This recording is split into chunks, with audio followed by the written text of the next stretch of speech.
세상이 복잡해지고 사람도 많아지고 사람이 많다 보니까 관계성도 복잡해지고 많아지겠지요. 그러면은 여러 갈등도 많이 생겨납니다. 갈등이 생기다 보면은 사람이 피차간에 말로 하다가 안 되면은 주먹 다짐도 일어나게 되고, 그러면 세상의 질서가 엉망진창이 되어버리지 않겠습니까? 그래서 재판이라는 것을 하게 됩니다. 재판을 하지요. 소송을 걸고 법정에 나아가서 지혜로운 사람의 판단을 받습니다. 하지만 사람이 하지 말아야 할 것 중에 하나가 재판이라고 합니다. 어떤 교회에서 이웃과 시비가 생겨서 결국 재판하는 일이 일어났습니다. 담당 변호사, 여러분, 변호사라는 사람은 가능한 한 길게 끌어서 돈을 많이 벌고자 하는 사람이 변호사입니다. 그런데 그 교회 쪽의 변호사가 목사님을 한번 찾아서 이렇게 이야기하는 겁니다. 목사님, 이제라도 기회가 있으니 약간 손해보시고 더 이상 재판하지 마십시오. 둘 다 진흙탕 싸움입니다. 그래서 목사님이 그 이야기를 공감을 하고 약간 손해를 보고 소송을 중단시켰다 하는 것입니다. 잘한 것이죠. 지혜로운 것입니다. 여하튼 가능한 형제 간의, 교인 간의, 이웃 간의 소송 재판은 하지 않는 것이 좋습니다. 재판을 하게 되면 완전히 인간성의 바닥을 다 보게 됩니다. 내 바닥도 네 바닥도 다 드러나게 됩니다. 모든 것이 까발려지게 됩니다. 수치당합니다. 남는 거 그게 승리가 아닙니다. 그러니까 정말로 웬만하면은 약간 손해볼 수만 있다면은 그냥 소송은 하지 않는 게 100배 유리합니다. 재판을 해도요, 의로운 재판을 해야 된다고 오늘 성경이 말합니다. 하나님께서도 가능한 한 재판하지 말라고 하셨지만, 그러나 재판을 해야 된다면은 의로운 재판을 해야 된다. 1절 말씀, 신명기 25장 1절 보겠습니다. 시작. 사람들 사이에 시비가 생겨 재판을 청하면 재판장은 그들을 재판하여 의인은 의롭다 하고 악인은 정죄할 것이며, 그렇습니다. 시비가 생겨 다투다가 야, 이거 도대체 말로 안 되겠다, 당신 같은 사람들하고 이거 도대체 대화가 안 되네, 그러면 재판장한테 가는 거지요. 그러나 재판하더라도 의인은 의롭다 하고 악인은 정죄하라, 이렇게 성경에 말씀하고 있습니다. 이게 지극히 당연한 것 아니겠습니까? 당연히 의인은 의롭다 하고 악인을 정죄해야 되는데 이게 당연한 게 아니에요. 또 요즘 세상에서 말하는 전관예우라고 있습니다.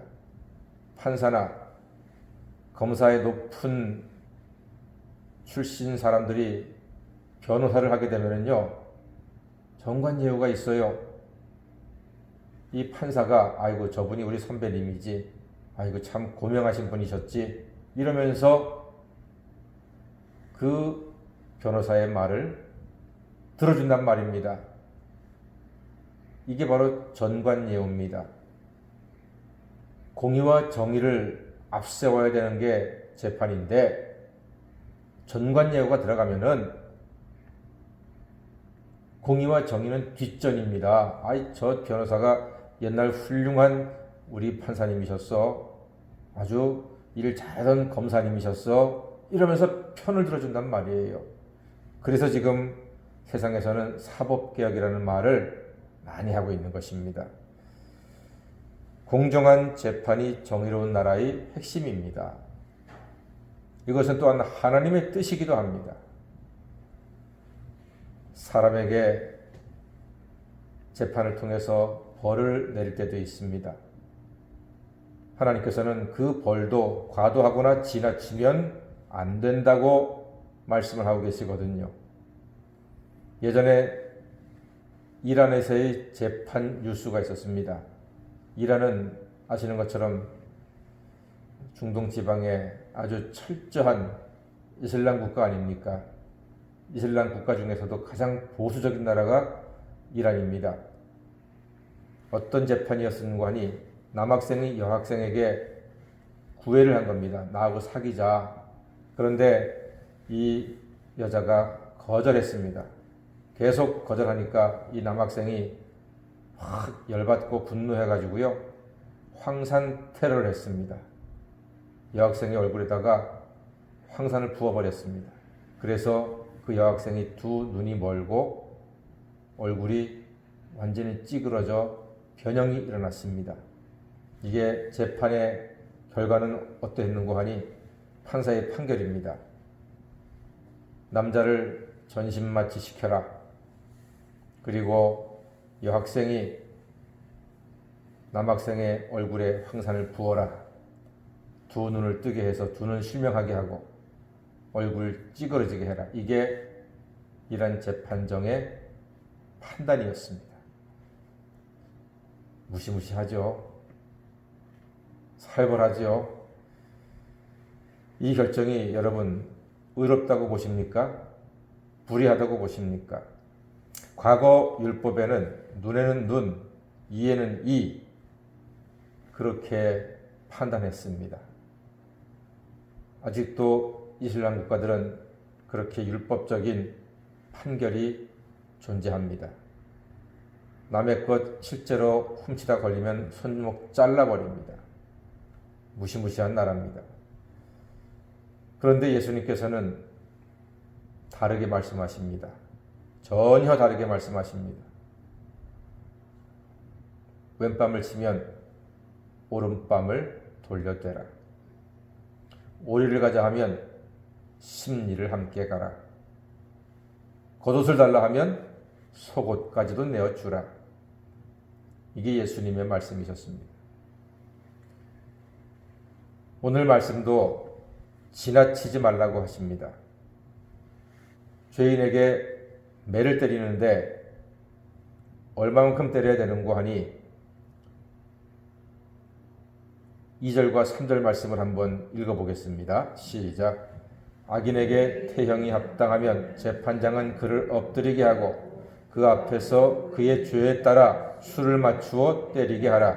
40까지는 때리려니와 그것을 넘기지는 못할지니 만일 그것을 넘겨 매를 지나치게 때리면 내가 내 형제를 경히 여기는 것이 될까 하노라. 그렇습니다. 40까지는 때리지만 그 이상은 때리지 말라. 지나치면은 그 사람 죽는다. 병신된다. 바보 된다. 그러니까 그렇게 심하게는 때리지 말아라. 이 곤장 막는 게요, 우리나라도 보면은 39대까지는 사람이 그래도 괜찮다는데요, 40이 넘어가면은 사람이 못 산대요. 거의. 그만큼 무시무시한 벌이라고 합니다. 이 태장이라는 게. 하나님의 사랑과 자비의 숨결을 느낄 수 있는 부분입니다. 신명기에는 하나님의 사랑의 손길이 여기저기 가득합니다. 하다못해 사람뿐만이 아니라 짐승에게도 하나님께서 말씀하시기를 4절에 보니까요, 곡식 떠는 소에게 망을 씌우지 말라 말씀하십니다. 사람만 먹냐? 짐승도 먹어야 한다. 그러니까 소를 앞세워서 일을 시키면은 나달 떨어진 거 소가 먹을 수 있게 입에 망을 씌우지 말고 충분히 먹게 해라. 하나님의 배려의 말씀이십니다. 우리나라 시골 옛 어르신들도 그렇게 말씀하시죠. 사람은 굶어도 짐승은 굶기면 안 된다고. 자기는 제때 못 먹어도요, 돼지, 소, 닭 꼭 때는 갖춰서 먹이는 게 옛날 어르신들의 모습 아니었습니까? 하나님께서도 곡식 또는 소에게 망을 씌우지 말라, 말 못하는 짐승이라고 학대하지 말고 때가 되면은 먹게 해라 하는 하나님의 자비를 볼 수 있습니다. 성경에 이렇게 짐승도 굶기지 말라 하는 것을 하나님이 적어 놓으셨다니까요. 요즘 코로나19 때문에 교회에서 점심을 안 먹으니까 좀 이상하긴 합니다. 그런데 한편으로는 여자 성도님들이 좀 편안해지기도 했습니다. 딱 예배 중심으로 깔끔하게 교회 생활이 바뀌어지기도 했습니다. 아쉬운 것은 같이 만나서 이야기도 하고 수다도 떨고 밥도 먹고 차도 마시고 안부도 묻고 기도 제목도 나누고 그러면 사실 훨씬 더 좋겠습니다만 지금 코로나19의 방역 중에는 1m 내에는 가능한 한 서로 앉아있지 말고 의자에 앉아도 뜨문뜨문 떨어져 앉고 마스크를 꼭 하고 지금 이렇게 우리의 삶이 바뀌고 있습니다. 속히 회복되어서 예전처럼 맛있게 먹고 편안하게 대화하고 교제할 수 있는 시간이 속히 돌아오면 참 좋겠습니다.